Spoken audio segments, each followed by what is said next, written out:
Ahli ekonomi Aimi Zulhazmi Rashid berpandangan pengecualian cukai bagi perkhidmatan tertentu dan penetapan nilai ambang lebih tinggi meminimumkan kesan kepada perusahaan kecil dan sederhana.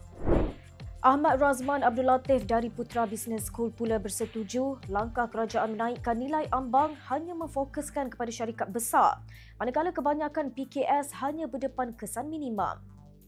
Sementara Presiden Persatuan Kontraktor Kelas F, Tukiman Radion pula berkata walaupun ahlinya dijangka tidak terjejas dengan peluasan cukai perkhidmatan, namun masih timbul kebimbangan dari segi kesarantaian. Berkuat kuasa 1 Julai, skop cukai perkhidmatan diperluas meliputi 6 jenis perkhidmatan iaitu sewaan atau pajakan, kerja pembinaan, kewangan, jagaan kesihatan swasta, pendidikan dan kecantikan.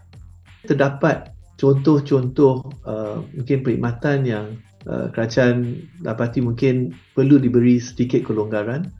Itu telah dilaksanakan, contohnya untuk kedai makan, nilai ambangnya dinaikkan ke 1.5 juta. Untuk pembinaan juga telah digunakan nilai ambang yang lebih tinggi iaitu yang 1.5 juta supaya mungkin kurang melibatkanlah kontraktor-kontraktor kecil. Sama juga dengan untuk klinik juga digunakan nilai ambang 1.5 juta. Haili Izzati, FMT.